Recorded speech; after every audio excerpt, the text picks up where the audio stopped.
Direct second year engineering diploma. तर आज विद्यार्थ्यांना कॅपराउंड अलॉटमेंट म्हणजे कॅपराउंड 1चे जेही विद्यार्थ्यांनी कॉलेजेसचे फॉर्म भरलेले होते, म्हणजे कॉलेजेस आपण ॲड केलेले होते, तर आज तुम्हाला माहिती पडणार आहे की कोणते कॉलेज तुम्हाला मिळालेले आहेत। तर आज किती वाजता तुम्हाला कॉलेज माहिती पडणार आहे आणि त्यानंतर अलॉटमेंट लिस्ट किती वाजता लागणार आहे आणि त्यानंतरची प्रोसेस काय असणार आहे या संदर्भात संपूर्ण अपडेट आपण या व्हिडिओमध्ये बघणार आहे। तर विद्यार्थ्यांनी एकदा समजून घ्या, आज 17 तारीख आहे, आज अलॉटमेंट लागणार आहे, तर तुमचे अलॉटमेंट 5 वाजल्यानंतर केव्हाही जाहीर केले जाऊ शकतात।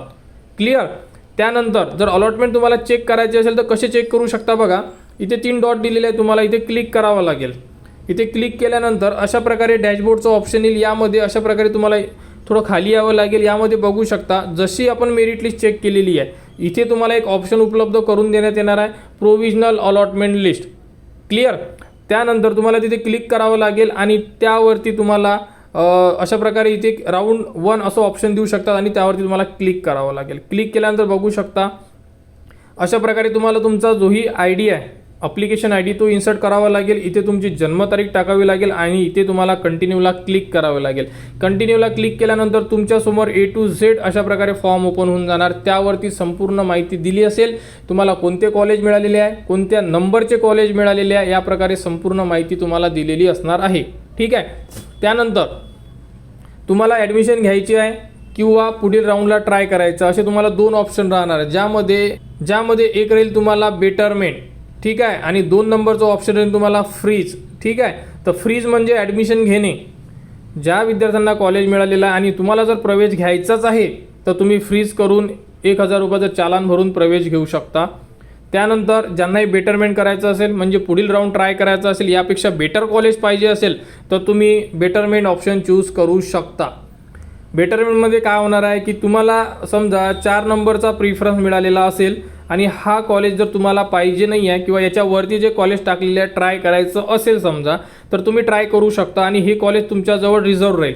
राऊंड 2मध्ये म्हणजे R2 मध्ये जेव्हा तुम्ही फॉर्म भरणार तेव्हा तुम्ही कॉलेजचे नाव देणार, समजा तुम्ही 5 कॉलेज टाकले किंवा 5 ब्रँच टाकल्या। क्लिअर?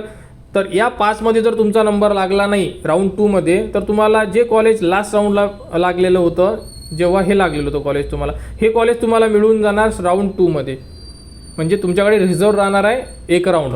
जर तुम्ही आता फर्स्ट राऊंडला नंबर लागला, कॉलेज भेटलं तुम्हाला, कॉलेज रिझर्व ठेवायचं आणि पुढचा राऊंड ट्राय करायचा। नवीन राऊंडमध्ये नंबर लागला तर ठीक, म्हणजे जर नंबर लागला तर ते कॉलेज मिळेल आणि नंबर नाही लागला तर जे पहिल्या राऊंडला मिळालेला ते कॉलेज तुम्हाला मिळून जाणार, याला म्हणतात बेटरमेंट।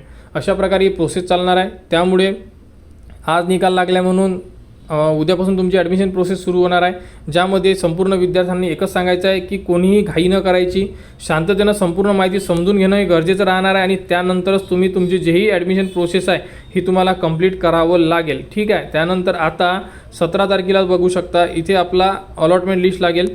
त्यानंतर 18, 19 आणि 20 या 3 दिवसामध्ये आपल्याला प्रवेश घ्यायचा आहे, म्हणजे उद्या सकाळी आपल्याला जी प्रोसेस आहे ती करायची आहे। तर प्रोसेस कशी करायची, कोणते ऑप्शन घ्यायचे, या संदर्भात proper step by step video तुम्हाला उद्याला आपल्या चॅनलवर देण्यात येणार। त्यामुळे विद्यार्थ्यांनी घाई न करता व्यवस्थित चेक करा, मगच आपला प्रवेश जो आहे तो निश्चित करा। अशाबद्दल ही एक माहिती होती। भरपूर असे विद्यार्थी होते की कधी निकाल लागेल आणि आम्हाला ॲडमिशन घ्यायचीच आहे का किंवा आम्हाला बेटरमेंट करायचं आहे का, कन्फ्युजन आहे। त्यामुळे घाबरायचं नाही आहे, कमेंट्स करा, कमेंट्सवर तुम्हाला माहिती देण्यात येणार।